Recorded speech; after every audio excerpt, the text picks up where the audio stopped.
The defilement of the bed is so easy, especially when people are in love with each other. That initial puppy love of relationship. And as young people, your body is on fire. Hot, hot, hot, hot. Some years ago, about 24, 25 years ago, I was preaching in a youth meeting. Pastor Victor, do you remember, in the basement, that basement place? And I said, I'm giving you people a rule in this place. As you are young people, no kissing, no necking, no hugging. They carried me to social media. They didn't know they publicized the message for me. They said, Pastor Mrs. Enenche gave law in their church that people should not hug, they shouldn't kiss, they shouldn't neck. Whatever they want to say, let them say. I don't change my mind. Because let me describe a little anatomy and physiology to you. There is what is called the autonomic nervous system. Or let me say, there's what is called, it has two names. Let me use the simpler name that you remember well. There's what is called the sympathetic nervous system. And there's what is called the parasympathetic nervous system. You are nodding. Are you a medical student or a nurse? I saw you nodding. Okay, I saw somebody nodding there. So, the sympathetic nervous system is what coordinates your legs, your hands, your everything. I want to look to the choir side. I tell my brain, look to your right. So I turn, all right? And command the nerves, controlling the neck, turn to look at the choir side. All right? I want to walk from here forward. So in my brain, I tell my legs, move forward. So the legs take the instruction from the sympathetic nervous system and obey the instruction and start walking forward. Did you get that? There's the second system that controls two major things, majorly visceral things, but two major ones. The heartbeat, lop, dop, lop, dop. That's how your heart beats. The heart is controlled by the parasympathetic nervous system. The other thing that is controlled by the parasympathetic nervous system in a way is your lungs. You could actually hold your breath for a while, but eventually you must let go and allow it to continue to breathe in and out. The other thing is the sexual response. It's controlled by two systems. It starts off with the sympathetic nervous system. When you say, walk to the girl, you walk to the girl. No, walk to her house, you walk to her house. Knock on the door, you knock on the door. Open the door, enter. Walk to the girl, walk to the girl. Put your hands around her, put your hands around her. Start kissing her neck, start kissing her neck. Do this, you start doing. You are fully aware of what you are doing, am I correct?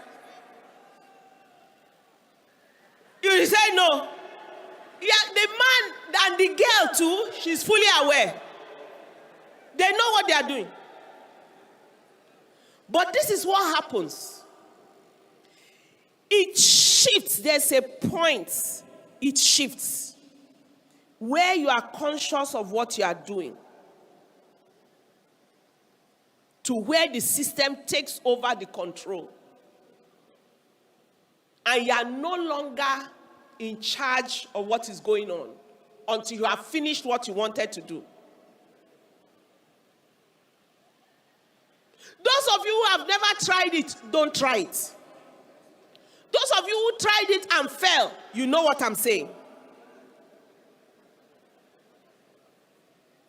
So you ensure that you never allow yourself to come to the point where your sexual response shifts from sympathetic nervous system control to the parasympathetic nervous system control. Because once you cross that dividing line, you actually more often than not have no control again until the bad deed is done. So that's why I say to young people, don't start. Because when you start kissing yourself, you are aware of what is going on. Your head still there, your head. But you get to a stage It just switches. Bam. Just a switch. And then next thing, Father, forgive me. You knew what you were doing when you started. Don't run yourself into the hand of the devil. Don't become a victim. Establish rules. Establish laws. When my husband, God's servant, and myself were in courtship, we made rules. If we are in a house, the front door must be open. Windows must be open. Draw the blinds. I was living on my own as a doctor in the hospital where I was working, and I had a 2-bedroom flat to myself. And even if he came to visit, front door open. And there was this mature nurse who had an issue and lost her home or whatever and had no accommodation, and they told her that there's one young doctor girl that has 2-bedroom flats. You ask her if she will let you stay. So she came and said, yeah, why not? I'm not using the second room, so you can come and use it. If ever my fiancé that time came to visit and she was coming from work or whatever, at any point in time T, moment M, she came back, she would find the front door open, even if it is evening. Not afraid of mosquitoes, not afraid of whatever, rain, front door open. She would just walk in, and in whatever position, sitting on this side and sitting on this side, she will meet us, no compromise. Set rules. Beloved, set boundaries. Say this far. You can agree that your highest expression of affection is a handshake. Some young people are laughing. It's like, this is ridiculous. Is this woman okay? I'm okay. Oh, I know what I'm saying. Oh, I don't do counseling. Tire. You'll be seeing people crying and weeping. They are married, but marriage is now in wahala. Marriage in trouble. Let your highest expression of affection be a handshake. Pastor, come. This is my brother-in-law. No, you. Come. Now, as my brother-in-law, I can greet him this. Do you understand? But can you imagine now? This man, I hug him like this. Is that possible? It can't happen. Why can't you think of, if this is a married woman, are you going to hug her the way you are planning to hug her? Mm-hmm. What of your sister? If this is your sister, are you actually going to hug her the way you are planning to hug this girl? Are you understanding what I'm saying?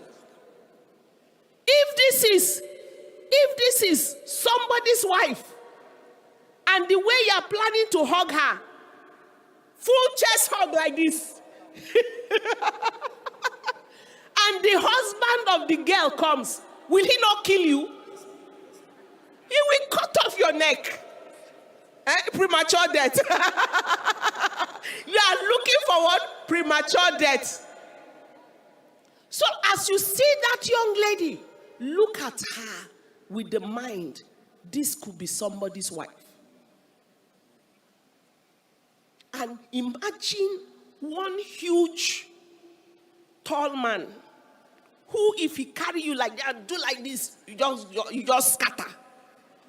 If that fear is not enough, think about God looking down from heaven.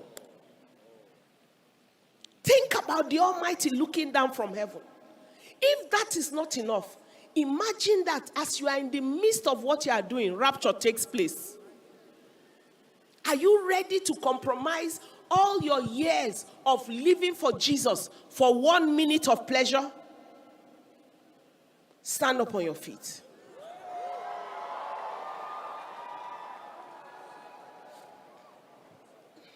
Young people, this is a major undoing.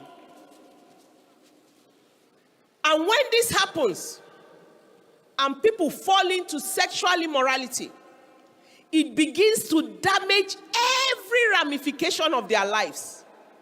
It damages, if they are students, it damages their career. If they are workers, it damages their academics. If they are workers, it damages their career. If they are, whatever they do, it just damages them.